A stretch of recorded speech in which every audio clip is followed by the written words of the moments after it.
தோழர் பழனி அவர்கள் முற்போக்கு இளைஞர் முன்னணி தருமபுரி தோழர்கள் கருத்துரை வருகிறார்.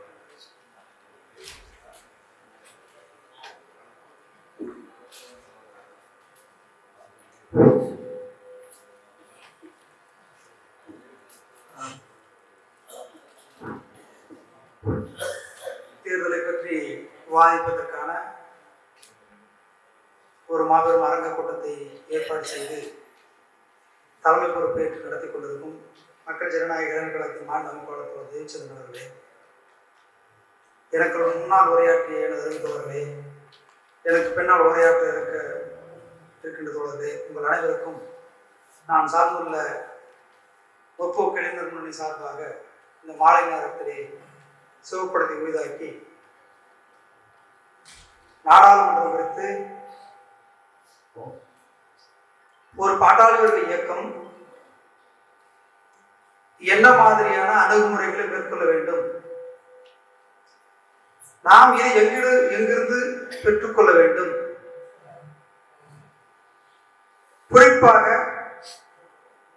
இந்திய நாடாளுமன்றம் என்பது என்ன வகைப்பட்டதாக இருக்கின்றது, இதை ரஷ்ய கம்யூனிஸ்ட் கட்சி எப்படி கையாண்டார், நாம் இந்திய கம்யூனிஸ்ட் கட்சி அல்லது இந்தியாவுடைய வரலாற்று படிப்பினைகளை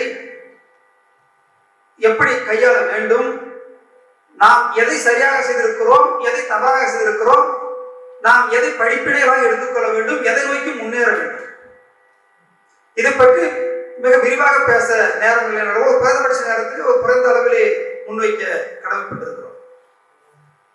தயவு செய்து முதலில் அனைத்து இயக்கங்களுக்கும் நான் ஒன்றை சொல்ல கடமைப்பட்டிருக்கிறோம். எந்த அமைப்பின் மீதும் தனிப்பட்ட முறையில் விமர்சிக்கவோ அல்லது அவர்கள் மீதான காழ்ப்புணர்ச்சியிலோ அல்லது எங்கள் நிலைப்பாடுதான் சரி என்று அதை உயர்த்தி பிடிக்கின்ற வகையில் மற்றவர்களை தாக்குவது நோக்கத்தில் நாங்கள் இந்த உரையை நிகழ்த்தி விரும்பவில்லை. ஒவ்வொரு முறையும் இதை மனதில் நிறுத்திக் கொள்ள வேண்டும். ஒரு கால சூழ்நிலை காரணமாக, சில தேவைகளின் காரணமாக பொது மேடைகளே பேச வேண்டிய அவசியம் ஏற்பட்டிருக்கிறது. அந்த அடிப்படையில் இருந்து இதை பேச வேண்டிய கட்டாயத்துக்கு வந்திருக்கிறோம். ஏனென்று சொன்னால், நாடாளுமன்ற முறை குறித்து லெனின் வகுத்தளித்த கோட்பாடுகளை பற்றி தோழர்கள் நிறைய விளக்கினாங்க. பங்கேற்பு செய்யக்கூடியவர்கள் பங்கேற்பை பற்றி விளக்கினார்கள். புறக்கணிப்பிலிருந்து பங்கேற்பு சென்றவர்கள் ஏன் பங்கேற்பு செல்கிறோம் என்பதை பற்றி விளக்கினார்கள். நாம் இந்திய நாடாளுமன்றத்தை பற்றி ஒரு வரலாற்று பூர்வமான சில தகவல்களை தெரிந்து கொள்ள வேண்டிய அவசியம் இருக்கின்றது. 1947 இந்தியா பிரிட்டிஷ் காலனி ஆதிக்கத்திலிருந்து முழுமையான சுதந்திரம் அடையாமல் ஒரு அதிகார மாற்றத்தின் மூலமாக இந்த நாடு ஒரு அடிமை நாடாக தொடர்கின்றது. இதான் அடிப்படை நாடாளுமன்றத்தை பற்றியான ஒரு மதிப்பீடுக்கு வர வேண்டிய அவசியம் இருக்கிறது. ஏனென்று சொன்னால், இந்திய கம்யூனிஸ்ட் கட்சி 1956 பாலக்காடு மாநாட்டிலே அவர்கள் இந்திய அரசாங்கத்தை பற்றி, நாடாளுமன்றத்தை பற்றி ஒரு தெளிவான முடிவுக்கு வந்து விட்டார்கள். இந்திய அரசாங்கம் சுதந்திரம் அடைந்து விட்டது, இனிமேல் பாராளுமன்ற புறக்கணிப்பு என்பது தேவையற்றது என்ற முடிவுக்கு வந்து விட்டார்கள். அது உள்ள போன நேரம் எல்லாம் டாக்குமெண்ட் கையில் வச்சு. அடுத்தது சிபிஎம், அவர்கள் அதே போன்ற 1962 வரைக்கும் ஒரு மையவாத நிலைப்பாட்டை எடுத்தார்கள். புரிசருடைய நவீன திரும்பவாதத்தை எடுத்தோ மாவோ பாதையை பின்பற்றியோ இவர்கள் ஒரு சரியான நிலைப்பாடு எடுக்கல. இந்திய கம்யூனிஸ்ட் கட்சி அல்லது தனிப்பட்ட நிலைக்கான ஒரு கம்யூனிஸ்ட் கட்சி வரலாறை சொல்கிறேன். அவர்களும் ஒரு மையவாத நிலைப்பாட்டை எடுத்து இந்தியா அரசியல் சுதந்திரம் அடைந்து விட்டது, ஒரு பொருளாதார சார்பு இருக்கின்றது, ஆகவே நாடாளுமன்றத்தை நாம் பயன்படுத்தியாக வேண்டும் என்று அப்படித்தான் முன்வைத்தார். ஆகவே நாடாளுமன்றத்தில் பங்கு கொள்வதுதான் பிரதானமானது என்று முன்வைத்தார்கள். இதன் விளைவு கடந்த 100 ஆண்டு கிட்டத்தட்ட 70 ஆண்டு காலத்தில் இந்தியாவுடைய நாடாளுமன்ற தேர்தல் குறித்து ஒரு மார்க்சிய இயக்கங்கள் ஒரு சரியான முடிவுக்கு வர முடியவில்லை.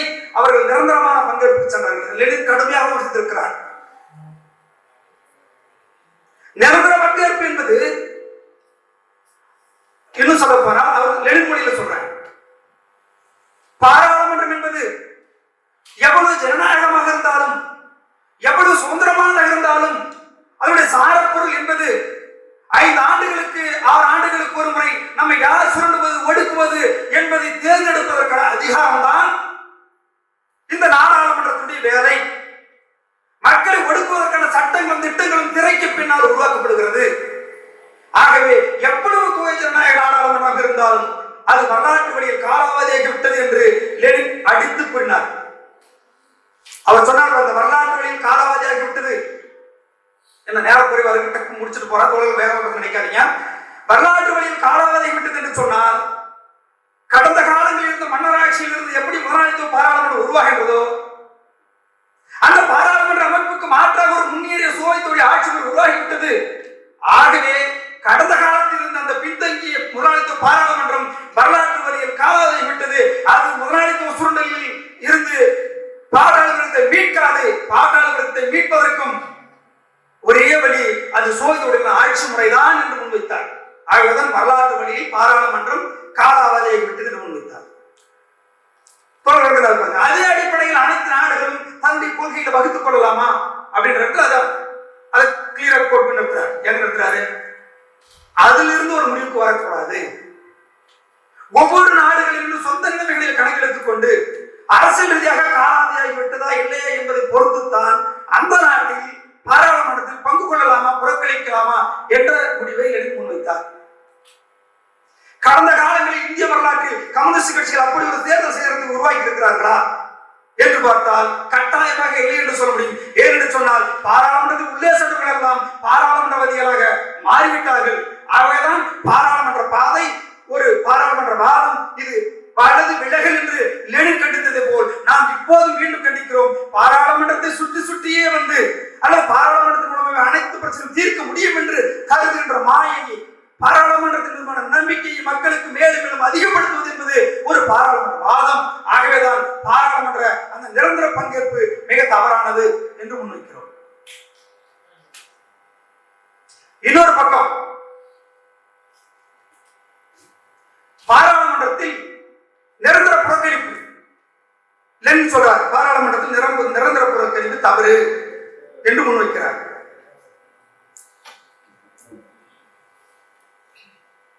நாம் அந்த அடிப்படையில் புரிந்து கொண்டோமா? 1968 புரட்சியாளர் ஒருங்கிணைப்பு குழு 78 உருவாக்கும் முன்னால் உருவாக்கப்பட்ட புரட்சியாளர் ஒருங்கிணைப்பு குழுவில் அவர்கள் எடுத்த அந்த நிலைப்பாடு என்பது இந்திய கம்யூனிஸ்ட் வரலாறுல 1969 மே 14 புரட்சியாளர் ஒருங்கிணைப்பு குழு அறிக்கையில் தெளிவாக சொல்கிறார்கள். என்ன சொல்றாங்க? லெனின் சொல்லிவிட்டார், வரலாற்று வழியில் பாராளுமன்ற வழி காலாவதியாகிவிட்டது என்று. அது இந்தியாவில் நிலப்பிரத்துவ மன்றமாக இருக்கின்றது. ஆகவே பாராளுமன்றத்தில் பங்கு கொள்வது என்பது புரட்சிக்கு தடையாக இருக்கிறது. எனவே பாராளுமன்றத்தை பயன்படுத்தவே முடியாது என்று ஒரு நிரந்தர புறக்கணிப்பு என்ற நிலைக்கு சென்றார்கள். அதனால்தான் திருடர் பாதை, தேர்தல் ஒழிக, பாராளுமன்றத்தை புறக்கணி என்று அனைத்து மக்களுக்கும் அறிவு விடுக்கிறோம் என்று முடிவெடுத்தார்கள். அது மட்டுமல்ல, சீன புரட்சியின் கட்டத்துக்கு பிறகு நாம் ஒரு புரட்சியின் நடுவே நின்று கொண்டு இருக்கிறோம். எங்க இந்தியாவில் புரட்சி நடுவே நின்று கொண்டு இருக்கிறோம். பெருந்திரளான மக்கள் புரட்சிக்கு தடையாக இருக்கிறது பாராளுமன்றம் என்று முடிவுக்கு வந்து விட்டார்கள். ஆகவே நாம் பாராளுமன்றத்தை பயன்படுத்தவே முடியாது என்று ஒரு இடது விட அராஜக பாதைக்கு சென்றார்கள். இது தேர்தலில் இருந்து பெருந்திரளான மக்கள் தேர்தலை பயன்படுத்திக் கொண்டிருக்கின்ற பொழுது அல்லது தேர்தல் மீது நம்பிக்கை வைத்திருக்கின்ற பொழுது நிரந்தரமான புறக்கணிப்பு முன்வைத்தார்கள். அப்படி முன்வைத்ததின் விளைவு கடந்த 40 கிட்டத்தட்ட 69 இருந்து கிட்டத்தட்ட 89 வரைக்கும் நாம் எவ்வளவுதான் பேசினாலும் நிரந்தர புறக்கணிப்பு என்ற நிலையை எம்எல் குழுக்கள் மேற்கொண்டார்கள். அது இன்று வரைக்கும் தோழகத்தில் அந்த தாக்கம் இருக்கின்றது. இந்த நிமிடம் வரைக்கும் எம்எல் குழுக்கள் மத்தியிலே ஒரே நிலை ஒரு தோழர் சொன்னது ஒரு விமர்சனமாக ஒரு கருத்து இருக்கின்றது. தேர்தலில் பங்கு கொண்டால் திருத்துவாதை, தேர்தலை புறக்கணித்தால் புரட்சி இயக்கம். இப்படி தேர்தலை அளவுகோலாக வைத்து பார்க்கின்ற போக்கு எம்எல் குழுவில் இருந்து அந்த திருத்துவாத அந்த பாராளுமன்றத்தில் நிரந்தர பங்கேற்பு நிரந்தர புறக்கணிப்பு என்ற நிலையெடுத்ததன் விளைவாக இப்படி நீண்ட காலமாக நிலைவருகின்றது. இது மாபெரும் நாம் நினைத்த பிழையாக கருத வேண்டும். இந்த பிழைகளுக்கெல்லாம் ஒரு மிக சரியான தீர்வு எங்கே தேடுவது என்று மிக துல்லியமாக சொல்ல வேண்டுமானால் 1989 போல்ஷிக் கட்சி ஏஎம்கே தலைமையிலே நாடாளுமன்றத்தை செயலற்றமாக பார்க்க வேண்டும் என அறிஞர் ஒரே ஆசான் ஏஎம்கே தான். அவர் தமிழகத்திலே தேர்தல் முறையை பாராளுமன்றத்தை இந்திய நாடாளுமன்றத்தை போதனமாக பார்க்கக்கூடாது, ஒரு செயலந்தரமாக பார்க்க வேண்டும், அறுதியிட்டு உறுதியாக காலம் இடம் இயல்பு இதெல்லாம் கணக்கெடுத்துக் கொண்டு லெனின் வரையறைகளிலிருந்தே வரையறைகளை பின்பற்றி ஒரு சரியான பார்வையை முன்வைத்தார். ஒரு செயலந்தரமாக பார்க்கணும்னு சொன்னார். அதுல நிறைய விஷயங்கள் உள்ள போலாம். ஏன்னா அவர் எப்படி சொன்னாரு, எதுக்காக சொன்னாரு, எந்த சூழல சொன்னாரு, எல்லாமே உள்ள போனோம்னா புரியும். என்று சொன்னால் அவர் வரையறுத்து வைத்தது செயலந்திரம் என்பது மிக முக்கியமான கடந்த பாதைகளில் ஒரு முக்கியமான மைல்கல்லாக பார்க்கப்படணும் என்று சொன்னால் அதுதான் மிக சிறப்பானதாக இருக்க முடியும். ஆனால் அதே நேரத்தில் நாம தேர்தல் செயலந்திரமாக பார்க்க வேண்டும் என்ற நிலையை துவக்கி வைத்து விட்டு அப்படி ஒரு நிலையை உருவாக்கி விட்டோம். நாங்கள் போல்ஷிக் கட்சி செயல்பட்டவர்கள் தான். அப்படி ஒரு நிலையை உருவாக்கி வைத்து விட்டு 1980 90களிலிருந்து ஏறக்குறைய இன்று வரைக்கும் அந்த நிலையில் இருந்து தேர்தலை செயலந்திரமாக பார்க்கவே இல்லை. எங்களுக்கும் அந்த இடதுகளை பாதையுடைய தாக்கம் நாம் தேர்தலில் செயலந்திரம் என்று சொல்லிவிட்டால், பங்கேற்பு என்று சொல்லிவிட்டால் நாம் தனிமைப்பட்டு விடுவோம் அல்லது புரட்சி இயக்கமாக கருத மாட்டோம் என்ற ஒரு மாயை அல்லது ஒரு தவறான எண்ணத்திலே இருந்தோம். அதன் அடிப்படையிலே அன்னைக்கு போல்ஷிக் அமைப்பில் வைக்கப்பட்ட அந்த நிலைப்பாடு மீதான எங்களது சுதந்திரம் நாங்கள் முன்வைக்க கடைப்பட்டிருக்கிறோம். குறிப்பாக நாடாளுமன்றம் குறித்து பாட்டாளி வர்க்க இயக்கத்தின் போதந்திரங்களும் செயல்தந்திரங்களும் என்ற நூலில் போல்ஷிக் கட்சியுடைய சமரின் வெளியீட்டகத்திலே வெளியிட்ட நூலில் பக்கம் 34 இறுதியாக தொகுத்து கூறுவோமானால் அரசியல் ரீதியிலும் பொருளாதார ரீதியிலும் ஏற்றத்தாழ்வான வளர்ச்சி பெற்றுள்ள அரை காலனிய அரை நிலப்பிரபுத்துவ நாட்டில் மக்கள் ஜனநாயக புரட்சியின் மக்களுக்கு பாதிக்கு நாடாளுமன்ற அமைப்பு முறையை முற்றிலும் தேர்தலில் பங்கு கொள்வது உகந்ததல்ல. இது 1969 புரட்சியாளர் ஒருங்கிணைப்பு குழுவில் இந்தியா ஒரு சமச்சீரற்ற வளர்ச்சி நிலக்கூடிய நாடு ஆக நிரந்தர புறக்கணிப்பு என்ற ஒரு நிலையை எடுத்தார்களே, அந்த நிலை அதுக்கான காரணங்களை செயலந்திரம் என்று எழுதிவிட்டு இறுதியாக இங்கு பங்கேற்கவே முடியாது என்று ஒரு நிலையை எடுத்தது ஒரு மாபெரும் பிழையாக கருதுகிறோம்.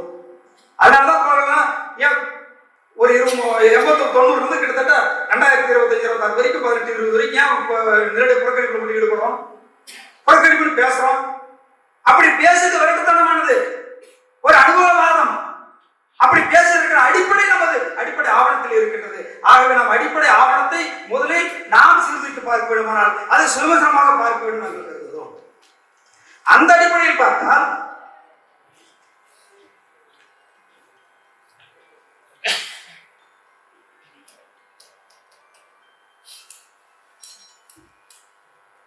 தேர்தல் செயலந்திரம் குறித்து லெனினது வழிகாட்டுதல்கள் குறிப்பாக இடதுசாரி கம்யூனிஸ்ட் விளம்பரம் என்ற புத்தகத்தில் ஐரோப்பாவிற்கும் ஐக்கிய அமெரிக்க நாட்டுக்கும் அதாவது முதலாளித்துவர்களுக்கு மட்டுமே பொருந்தும், காலனிய அரைக்காலிய நாடுகளுக்கு பொருந்தாது என பார்த்தது. இது நாடாளுமன்ற முறை குறித்த பாட்டாளி வர்க்க இயக்கத்தின் போர்த்தந்திர செயலந்திரம் 1989 வைத்ததுல இருக்கக்கூடிய சென்டென்ஸ் வரிகள்.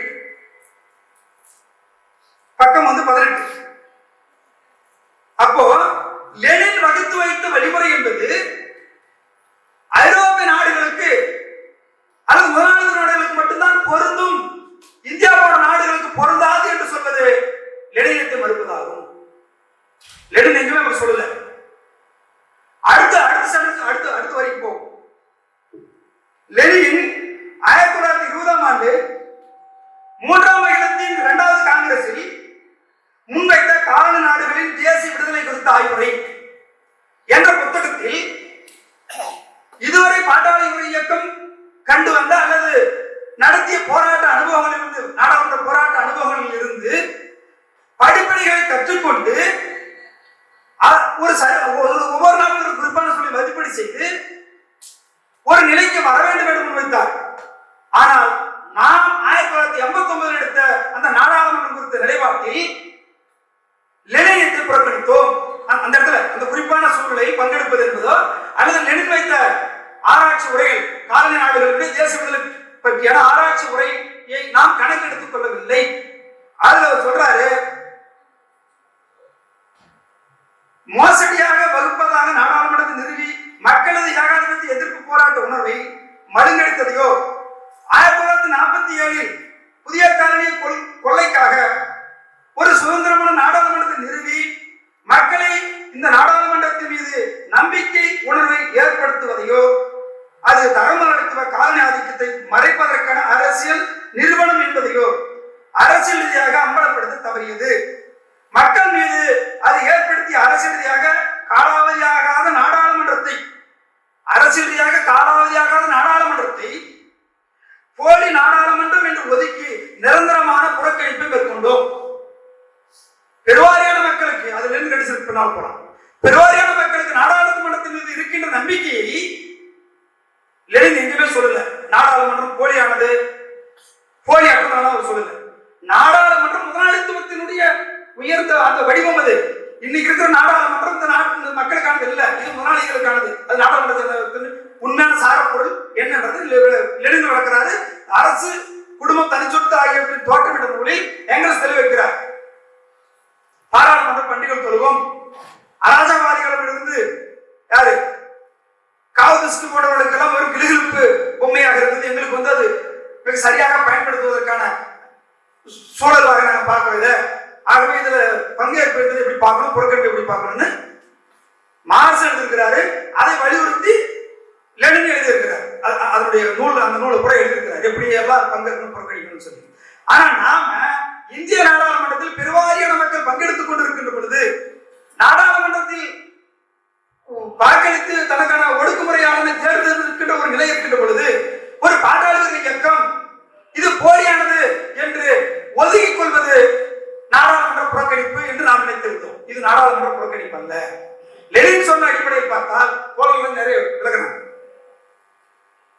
நாம் முதலாளித்தோட கட்சி சேர்றதா, கூட்டு சேர்றதா, கூட்டணி சேர்றதா, இது எல்லாமே கேள்விக்குறியா தோழர்கள் முன்வைக்கிறாங்க. முதலில் நாம் ஒரு கட்சியாக இருக்கின்றோமா? பிரதானமா அதான் மிக முக்கியமான கேள்வி. நம்ம ஒரு கட்சி தேர்தலில் எப்போது பங்கு கொள்ளலாம்? லெனின் சொல்ற சில கண்டிஷன்ஸ், வரையறைகள்.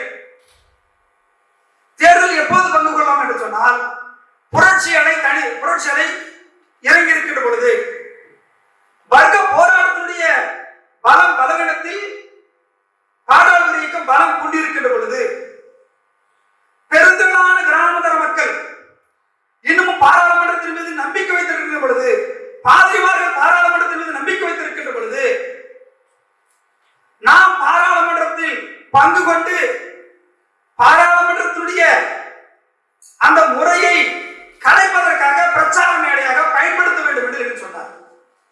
அவர் லெனின் சொன்ன சூழல் என்பது அந்த குறிப்பிட்ட அரசியல் சூழலில் பாராளுமன்றம் அரசியல் வழியில் நடைமுறையில் மக்கள் கிட்டிருந்து தனிமைப்பட்டிருக்கின்றதா அல்லது அதன் செல்வாக்கில் இருக்கின்றதா என்பதை பொறுத்துத்தான் நாடாளுமன்றத்தில் பங்கு கொள்வதும் என்ற ஒரு முடிவை லெனின் முன்வைத்தார். நாம் உண்மையில் அந்த அடிப்படையில் நாம் பங்கேற்பை முன்வைத்திருக்கிறோமா வரலாற்று கட்டத்தில் என்று சொன்னால் கட்டாயமாக இல்லை என்று சொல்ல முடியும். இன்னொன்று சொல்றார், பங்கேற்புனா என்ன அப்படின்னு. பங்கேற்புனா என்ன?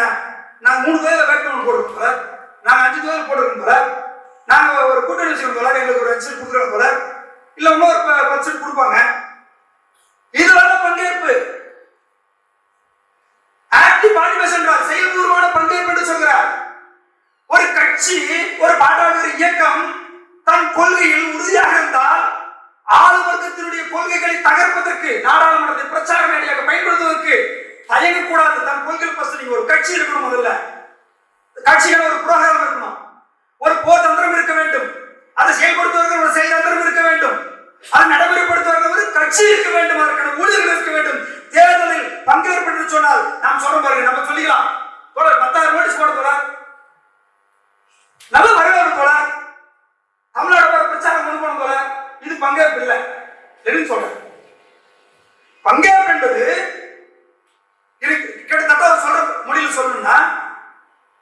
6 கோடி மக்களை கொண்ட இடத்தில் குறைந்தபட்சம் 1 கோடியாக 1 லட்சம் பேராக உங்களுடைய புழக்கம் சென்றிருக்க வேண்டும். அந்த அளவுக்கு நீங்க உள்ள இருக்கணும். சட்டமன்றத்தில் நாடாளுமன்றத்திலே உங்கள் கட்சி பிரதிநிதிப்படுத்த வேண்டும். ஒரே உறுப்பினராக இருந்தாலும் கூட எதிரிக்கு சவால் விடும் வகையிலே நாடாளுமன்றத்தில் தன்னுடைய கொள்கையை பிரகடனப்படுத்த வேண்டும். அப்படி பிரகடனப்படுத்துவதற்கு இன்னைக்கு இருக்கிற நாடாளுமன்றம் அனுமதிக்குமா, சட்டமன்றம் அனுமதிக்குமா என்ற கேள்வி எல்லாம் பரிசீலிக்கூடியதாக இருக்கு. ஏன்னு சொன்னால் ஒரு காலத்தில் திமுகவை பத்தி நிறைய பின்னால் போகும். ஒரு காலத்தில் தமிழகத்திலே சட்டமன்றத்தில் இருந்த கட்சிகள் சாதாரண ஏழைகள், பாட்டாளி இயக்கம் அல்லது யாராவது தொழிலாளி விவசாயி கூட மந்திரி ஆக முடியும், எம்எல்ஏ ஆக முடியும், எம்பி ஆக முடியும். ஆனா இன்றைக்கு நிலைமை என்ன? ஒரு வேட்புமனு தாக்கல் செய்யணும்னு சொன்னா கூட ஒரு குறைந்தபட்சமாக கோடிக்கணக்கான ரூபாயை பணம் வைத்திருக்க வேண்டும் என்று சொன்னால் இன்னைக்கு இருக்கக்கூடிய பாராளுமன்ற கட்சியிலும் ஒரு தரமான கட்சி காப்பீடு கட்சியா மாட்டான். இப்ப பாராளுமன்ற இயக்கம் ஒரு பிரச்சார மேடையா பயன்படுத்துவதற்கு லெனின் சொன்ன கண்டிஷன் எடுத்துக்கணுமா வேணாம், பொருந்துமா பொருந்தாதா? அப்படி பார்த்தால் இன்றைக்கு லெனின் பொருந்தும். லெனினை அடிப்படையில் பார்த்தால் பாராளுமன்றத்தை ஒரு பிரச்சார மேடையாக ஒரு செயல்பூர்வமான பங்கேற்புக்கு நாம் பயன்படுத்த வேண்டும். அப்படி பார்த்தால் இன்றைய கட்டம் முழுவதுமே ஒரு பாராளுமன்றத்தில் பங்கேற்பு கட்டம் தானே ஒழிய ஒரு புறக்கணிப்பு கட்டமாக பார்க்க முடியாது. உடனே நிறைவேற்ற செஞ்சாலும் என்னப்பா அந்த முற்போக்கு அமைப்புகள் எல்லாம் தேர்தலில் பங்கெடுக்க சொல்றாங்களே, அப்படி இல்லை. பங்கெடுப்பும் புறக்கணிப்பும் செயல்பூர்வமானதாக இருக்க வேண்டும் என்று புறக்கணிப்பு செய்யாத மரியாதை சொன்னார்கள். நாடாளுமன்றத்தை கலைப்பதற்கான பலம் உங்களும் இருக்கின்ற பொழுது, நாடாளுமன்ற புரட்சியாலை ஏற்றமாக இருக்கின்ற பொழுது, மக்கள் பாராளுமன்றத்தின் மீது நம்பிக்கை இழந்த பொழுது, அந்த நாடாளுமன்றத்தை கலைப்பதற்கு பலம் இருக்கும் பொழுது போய் நீங்க உள்ள உட்கார்ந்து என்ன அர்த்தது? பாராளுமன்றத்தில் போக முடியுமா? அப்படி போவது என்பது இடது ஜனநாயகம், அது இடது கம்யூனிசம், அராஜக பாதை என்று சொன்னவர்கள் கடுமையாக விமர்சித்தார். ஜெர்மன் கம்யூனிஸ்டுகள் விமர்சித்தார். வலது என்ற ஐரோப்பிய மேற்கு ஐரோப்பிய நாடுகள் விமர்சித்தார். ஆகவே தேர்தல் குறித்து ஒரு வலது பாதைக்கு போவது மிக தவறானது, இடது புறக்கணிப்புக்கு போவது மிக தவறானது. ஒரு சரியான முடிவு என்று சொன்னால் அந்த குறிப்பான நாட்டில் அரசியல் வழியில் காலாவதியை விட்டதா இல்லையா என்பதை பொறுத்தும் அந்த நாட்டுடைய வெக்க போராட்ட நிலைமைகளை கணக்கெடுத்துக் கொண்டும் ஒரு கட்சியுடைய பலவீனத்திலிருந்து முடிவு செய்வது. ஒரு கட்சியே இல்லாத சூழ்நிலை பல்வேறு ஆசிரியர் குழுக்கள் பல்வேறு குழுக்களாக சிதறண்டு கிடக்கிற நேரத்தில் இவர்கள் சொல்வதை போல பாசத்திற்கு நீங்க பயன்படுத்தணும். எப்படி பயன்படுத்துவீங்க?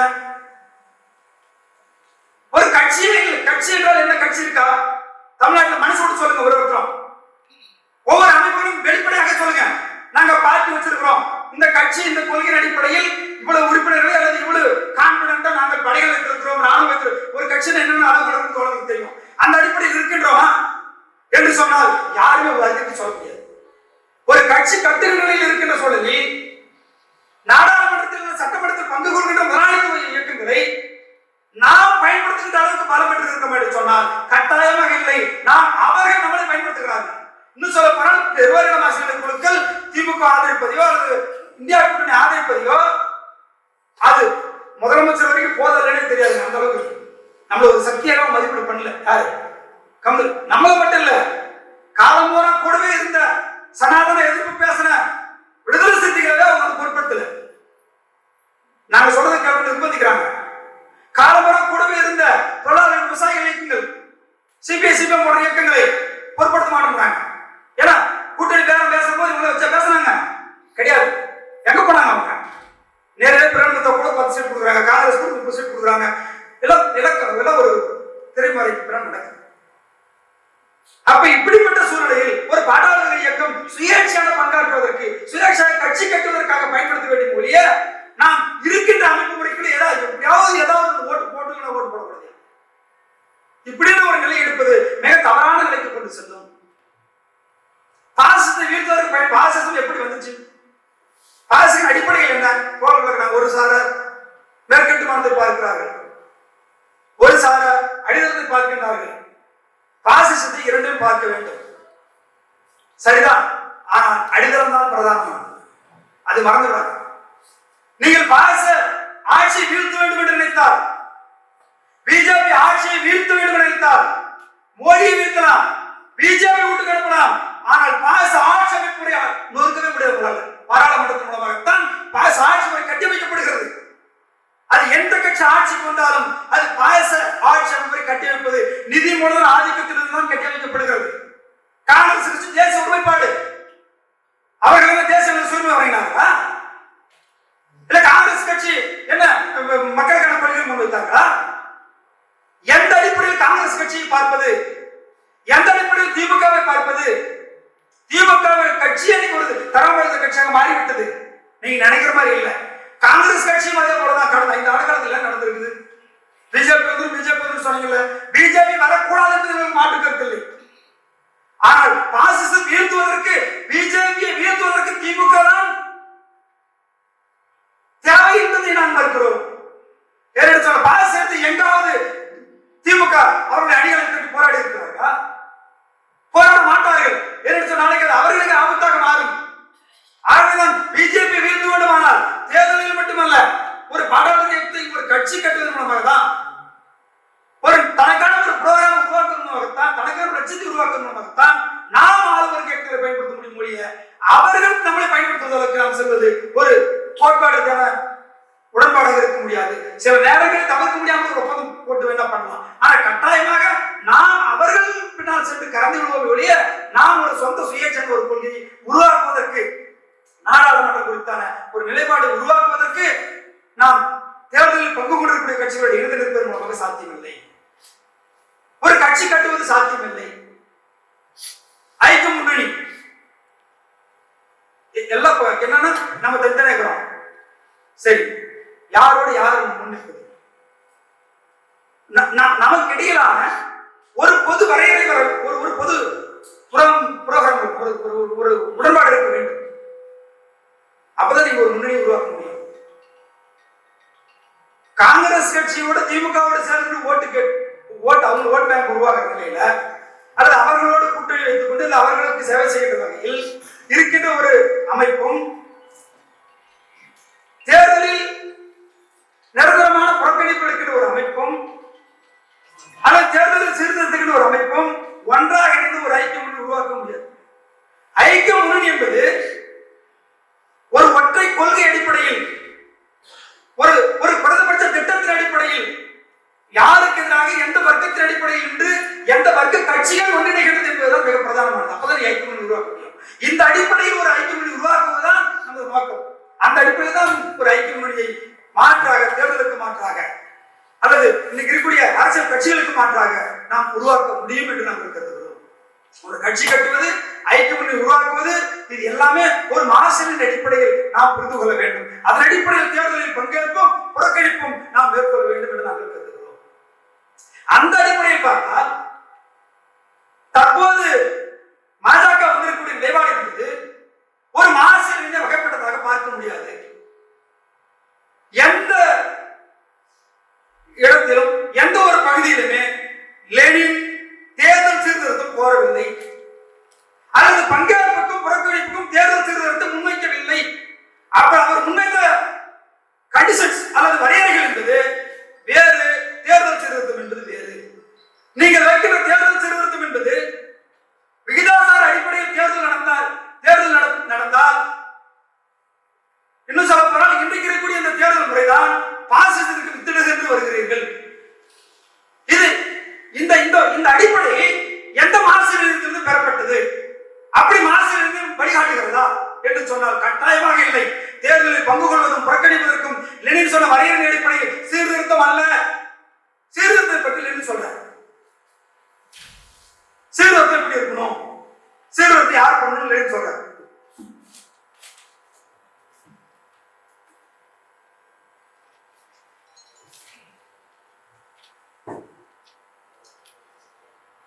ஒரு சீர்திருத்தத்தை ஏற்றுக்கொள்ளும் புரட்சியாளன் அதை எப்படி பயன்படுத்துகிறான்?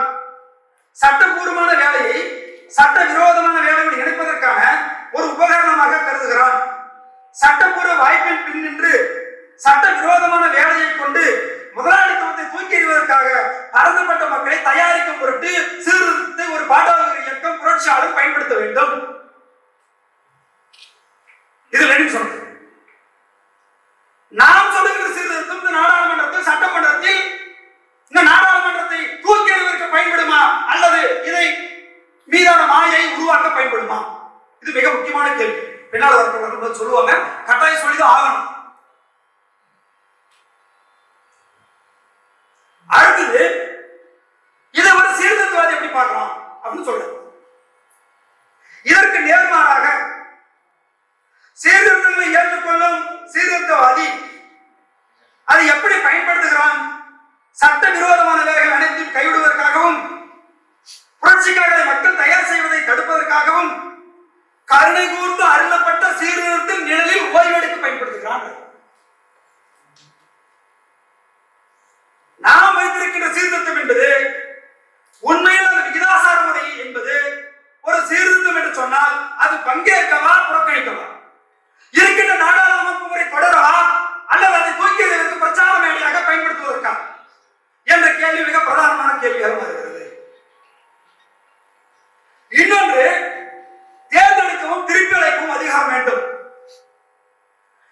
தேர்ந்தெடுக்கின்ற முறை வேண்டும்.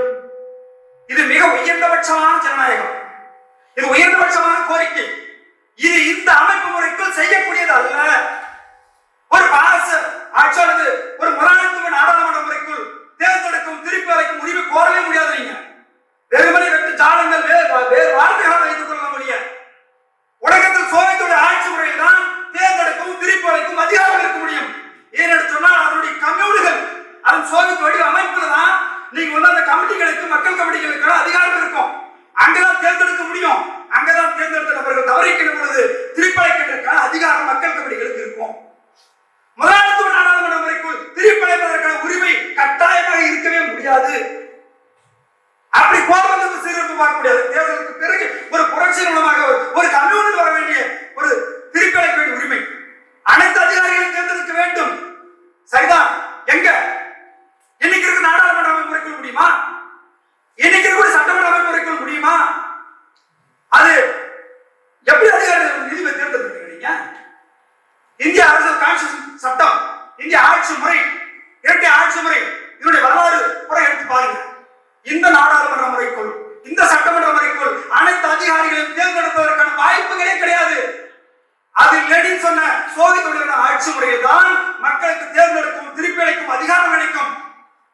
அனைத்து அதிகாரிகளையும் அனைத்து உயர் பதவிகளையும் தேர்ந்தெடுக்க அதிகாரம் கிடைக்கும். அது இந்த நாடாளுமன்ற அமைப்பு முறைக்குள் சாத்தியமில்லை. ஆகவே சீர்திருத்த நிலைப்பாடு எடுப்பதில் கூட ஒரு குழப்பமான ஒன்று. இந்த அமைப்பு முறைக்குள் சீர்திருத்த மூலமா சொல்லுகின்ற முழக்கம் என்பது இந்த நாடாளுமன்றத்தின் மீதான மாயை அதிகப்படுத்துவதற்காக வைக்கின்றதா அல்லது புறக்கணிப்பு வைக்கப்படுகின்றதா அல்லது தேர்தல் எல்லா உறுப்புகளையும் தேர்ந்தெடுப்பதற்கும் திருப்பதற்கும் அதிகாரம் புரட்சிக்கு பின் வரக்கூடிய சீர்திருத்தத்தை முன்வைக்கின்றதா என்பதை சீர்திருத்தத்தில் மிக தெளிவாக முன்வைக்க வேண்டிய அவசியம் இருக்கின்றது. இவர்கள் இன்னைக்கு எடுத்திருக்கிற நிலைப்பாடு என்பது ஒரு குழப்பமான நிலைப்பாடு. ஒழிய இந்த குழப்பமான நிலைப்பாடுகள் எங்கிருந்து வருகிறது என்று சொன்னால் தனிப்பட்ட அமைப்பையோ தோழர்களையோ கூட சொல்ல விரும்பவில்லை. நமக்கு கடந்த காலத்திலே 1970 1969 புரட்சியாளர் ஒருங்கிணைப்பு குழு எம்எல் குழுவில் ஏற்பட்ட இடது புறக்கணிப்பு பாதை இருக்கு பாருங்க. அந்த பாதையிலிருந்து வந்து 1989 எடுக்கப்பட்ட நிலைப்பாடு இருக்கு பாருங்க. அதிலிருந்து நாம் செய்த தவறுகளை நேரடியாக சுயவிமர்சனம் செய்யக்குள்ள மறுப்பது சுயவிமர்சனத்தில் ஒரு தவறாக கருதுகின்ற மனப்பக்குவம் அல்லது தேர்தலில் பங்கு கொள்வது என்று சொல்லிவிட்டாலே உடனடியாக தேர்தலுக்கு போவதாக என்று அல்லது தேர்தலில் பங்கு கொள்வது என்று வந்துவிட்டால் அது புரட்சிகள் இயக்கவில்லை என்ற முடிவு வந்து விடுவோம் என்று நாம் உருவாக்கி வைத்திருக்கின்ற அந்த இடது நிலையிலிருந்து வருகின்ற மனோபாவம் தானே ஒழிய சீர்திருத்தம் என்ற ஒரு வழி லெனினிய வழி அல்ல. அப்படி ஒரு வழியை லெனின் வைக்கவில்லை. கட்டாயமா சொல்கிறோம், லெனின் சொன்னது தேர்தலில் பங்களிப்பதும் புறக்கணிப்பதும் பாராளுமன்றத்தை கலைப்பதற்கு. இன்னைக்கு இருக்கின்ற முதலாளித்துவ நாடாளுமன்ற முறை இந்த மக்களுக்கு பயன்படாது என்பதை ஒரு பிரச்சார வழியாக பயன்படுத்துவதற்கு உயர்ந்தபட்ச வடிவம் என்பது சோவியத் ஆட்சி முறையில் உருவாக்கப்பட வேண்டியது. ஆகவே இதெல்லாம் கணக்கெடுத்துக் கொண்டுதான் ஒரு சீர்திருத்தம் பேச வேண்டிய முடிய சீர்திருத்தமே கூடவே கூடாது என்று நாங்கள் சொல்லவில்லை. ஆனால் சீர்திருத்தம் எந்த அமைப்பு முறைக்கு பொறுக்கிறோம் என்பது மிக முக்கியமா இருக்கு. ஜனநாயகம் எது ஜனநாயகம்? ஜனநாயகம் என்று சொல்கிறீர்கள், எது ஜனநாயகம்? காங்கிரஸ் முன்வைத்தார் துவஜ ஜனநாயகம். அனைத்து மக்களுக்குமான ஆட்சி, வர்க்க ஆட்சி இல்ல, எல்லாருக்கும் ஜனநாயகம், பொது ஜனநாயகம், சுதந்திர ஜனநாயகம், துவஜ ஜனநாயகம் வைத்தார். லெனின் அதை கடுமையாக சாடினார். லெனின் தெளிவாக முன்வைத்திருக்கிறார் ஜனநாயகம் குறித்து.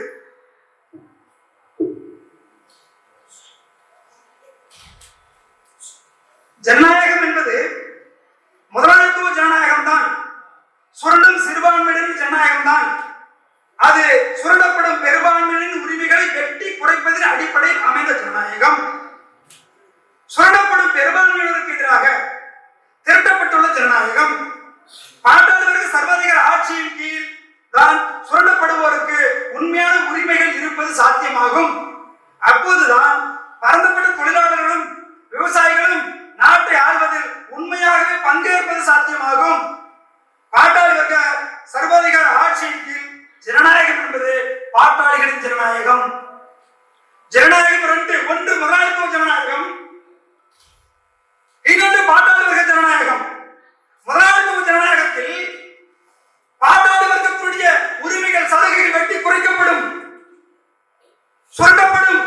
அது சிறுபான்மையினருக்கான ஜனநாயகம். பாட்டாளி வர்க்க ஜனநாயகம் என்பது அது சிறுபான்மையினரை அதிகார வர்க்கத்தை ஒடுக்குவதற்கான ஜனநாயகம். ஆகவே நாம் சொல்லுகிற ஜனநாயகம் என்பது, ஜனநாயக கோரிக்கை என்பது பாட்டாளி வர்க்க ஜனநாயகமா, இன்னைக்கு இருக்கிற முதலாளித்துவ ஜனநாயகமா? விகிதாசார அடிப்படையில் காங்கிரஸ் கட்சி பெற்ற வாக்குகளின் அடிப்படையில் 235 தொகுதிகளை கைப்பற்றும் என்று சொல்கிறீர்கள். பிஜேபி 245 தொகுதியை கைப்பற்றும் என்று சொல்கிறீர்கள். இது விகிதாசார அடிப்படையில் கோருகின்ற இன்னொரு தரமான கட்சியுடைய காங்கிரஸ் கட்சியுடைய கொள்கை. இந்த விகிதாசாரத்தின் இந்த நிலைப்பாட்டின்படி விளக்கத்தை எடுத்துக் கொண்டார். அது முதலாளித்துவ ஜனநாயகம், இது பாட்டாளி ஜனநாயகம் இல்லை. முதலாளித்துவ ஜனநாயகம், முதலாளித்துவ சீர்திருத்தம் என்பது இன்னைக்கு இருக்கக்கூடிய இன்னொரு தரமான கட்சி காங்கிரஸ் கட்சி பெரும்பான்மை அல்லது இருபது ஆட்சி வருவதற்கு ஒரு தடையாக இருந்திருப்பார் என்று கருவது என்பது அது முதலாளித்துவ ஜனநாயகமாக பார்க்கப்படும் ஒழிய ஒரு பாட்டாளி வர்க்க ஜனநாயகமாக பார்க்கப்படாது. ஆனால் பின்னால் இருக்கிற சீர்திருத்த கோரிக்கை என்பது ஒரு பாட்டாளி வர்க்க ஜனநாயகத்தை அடிப்படையாக கொண்டதாக இருக்கின்றது. நீங்கள் எந்த ஜனநாயகத்தை வலியுறுத்துகிறீர்கள், எந்த ஜனநாயகத்திற்கான சீர்திருத்த கோருங்கள் என்பதை மிக தெளிவாக முன்வைக்க வேண்டிய அவசியம் இருக்கின்றது. இது வர்க்க பார்வை இல்லை. இரண்டு வர்க்கங்களுக்கு இடையிலான முரண்பாடு அரசு பற்றி நிறைவேறிட்டாங்க. உங்களுக்கு நான் கூட சொல்ல தேவையில்லை. ஏன்னா அரசு என்பது என்ன என்று லெனின் மார்க்ஸ் சொல்றாரு, ஏங்கல்ஸ் சொல்றாரு, அடுத்து லெனின் விளக்குறாரு. லெனினுடைய காலத்தில் வர்க்க பகைமைகள் இணக்கம் காண முடியாததின் விளைவாக ஒரு பொருளாதார வளர்ச்சி கட்டத்தின் விளைவாக உருவாகியதான் அரசு. அரசு என்பது ஒரு வர்க்கத்தின் ஒடுக்குமுறை கருவி. அரசு என்பது தனக்குத்தானே சமூகத்தை விட்டு மேலானதாய் காட்டிக் கொள்கிறது என்பதாலேயே அரசு சுதந்திரமானது இல்லை. அரசு என்பது ஒரு வர்க்கத்தின் ஒடுக்குமுறை கருவி. இன்னைக்கு இருக்கக்கூடிய அரசு என்பது ஒரு ஒடுக்குமுறை கருவியா இல்லையா? அந்த ஒடுக்குமுறை கருவியின் ஒரு பகுதிதான் நாடாளுமன்றம், சட்டமன்றம், நீதிமன்றம், காவல்துறை, ராணுவம் எல்லாம் வரும். அப்ப இன்னைக்கு இருக்கக்கூடிய நாடாளுமன்றம் இந்த மக்களுக்கானதா அல்லது இந்த அரசு பொதுவானது என்று இருக்க முடியுமா என்று பார்த்தால் கட்டாயமா சொல்கிறோம், அரசு என்பது ஒரு வர்க்கத்தின் ஒடுக்குமுறை கருவிதான். நாடாளுமன்றமும் 5 ஆண்டுகளுக்கு 6 ஆண்டுகளுக்கு ஒரு முறை யார் நம்மை சுரண்டுவது ஒடுக்குவது என்பது தேர்ந்தெடுப்பதற்கான ஒரு முறைதானே ஒழிய தூய ஜனநாயகம் கொண்ட நாடாளுமன்றமும் கூட அதையத்தான் செய்கிறது ஒழிய மக்களுக்கு பாட்டாளி விடுதலைக்கான நாடாளுமன்றம் இல்லை. ஆகவே சொன்னார், வரலாற்று வழியில் நாடாளுமன்றம் காலாவதியாகி விட்டது. அரசியல் வழியில் ஒவ்வொரு நாட்டிலும் குறிப்பான சூழ்நிலையில் மதிப்பீடு செய்து குறிப்பான நேரத்தில் குறிப்பான இடத்தில் நாம் மதிப்பீடு செய்து பங்கேற்பதும் புறக்கணிப்பதும் நாடாளுமன்றத்தை கலைப்பதற்கு ஒரு சுயதொழிலான சோசியல் ஆட்சி முறை உருவாக்குவதற்கு பயன்படுத்த வேண்டும் என்று லெனின் சொன்னார். அந்த வகையிலே நாம் ஒரு சரியான கம்யூனிஸ்ட் கட்சியை கட்டுவதற்கும் ஒரு மாசணி இயக்கங்கள் ஒரு சரியான பாதையை வந்துடுவதற்கும் இது மட்டும் இந்த மேடை மட்டும் போதாது. இது போன்ற பல்வேறு மேடைகளை உருவாக்குவோம், தொடர்ச்சியாக வாதிப்போம், ஒன்றை மட்டும் நிறுத்திக் கொள்வோம். மாசணிய மாவோ சிந்தனை யார் ஏற்றுக்கொள்கிறார்களோ அவர்களோடு மட்டும்தான் பேச்சுவார்த்தை உடன்பாடு காண முடியும் ஒழிய அதிலிருந்து விலகிச் சென்றால் ஒருபோதும் அனுமதிக்க முடியாது. அப்படி விலகிச் சென்றது என்பதை அரசின் ரீதியாக கண்டிப்பதும் போல் இருப்பதும் ஒரு ஜனநாயக கடமை. விமர்சிப்பதாலேயோ அல்லது சுயமர்சனம் செய்து கொள்வதாலேயோ ஒரு கட்சியினுடைய தன்மை குறைந்து விடாது. லெனின் சொன்னதை போல விமர்சனம் என்பது ஒரு கட்சி மேலும் தன்னை வலுப்படுத்திக் கொள்வதற்கும் தான் சரிபட்டுக் கொள்வதற்கும் ஒரு சரியான போராட்ட செயல்திறத்தை 100 ஆண்டு காலத்தில் ஒரு மாசணி இயக்கம் இந்திய கம்யூனிஸ்ட் கட்சி கண்ட தவறான பிழைகளில் இருந்து நாம் மீண்டு வருவதற்காக மீண்டும் சொல்கிறேன், எந்த ஒரு இயக்கத்தையும் குறைத்து மதிப்பிடவோ அல்லது மிக மதிப்பீடு செய்யவோ நாங்கள் முன்வைக்கவில்லை. ஒரு சரியான மாசணி இயக்கத்தை கட்ட வேண்டும் என்றால் நாடாளுமன்றம் குறித்து நெருங்கிய வரையறைகளை ஒரு மாசணி வரையறைகளை நாம் உயர்த்தி பிடிப்போம், ஒன்றுபடுவோம், ஒரு சரியான மாசணி கட்சியை கட்டுவோம். வருங்காலத்திலே சுயேட்சையான பாட்டாளர்களுக்கு பாத்திரத்தை முன்னெடுத்து இந்த நாடாளுமன்ற முறையை அம்பலப்படுத்தி ஒரு சரியான பாதைக்கு செல்வோம், பாசிசத்தை வீழ்த்துவோம். இன்னைக்கு எல்லா கட்சிகளுமே ஒரு தரமார்த்த கட்சிகளா இருக்கிறார்கள். ஒன்னவன் திமுகவையும் பிஜேபியும் நாங்கள் சமப்படுத்தவில்லை. ஆனால் அதே நேரத்தில் பிஜேபி வீழ்த்துவதற்கு திமுக தான் பயன்படும் என்ற தவறான நிலைப்பாடு தப்பு என்று சொல்கிறோம். ஒரு கொள்கையை உருவாக்குகின்ற ஒரு சென்ட்ரலைஸ் பண்ற ஒன்றிய அரசும் நாடு முழுக்க பாசை கட்டமைக்கின்ற ஒரு ஆட்சி முறையும் ஒரு மாநிலத்துக்குள் இருக்கின்ற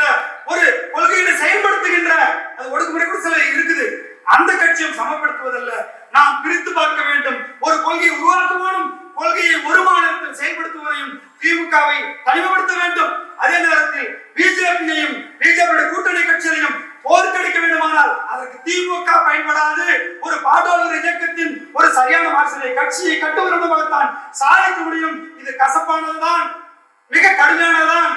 மாவோ சொன்னதை போல நாம் ஏறும் பாதை மிக கடினமான பாதை, கரடுமுரடான பாதை, செங்குத்தான பாதை, மிகவும் வலுவெழுப்பான பாதை.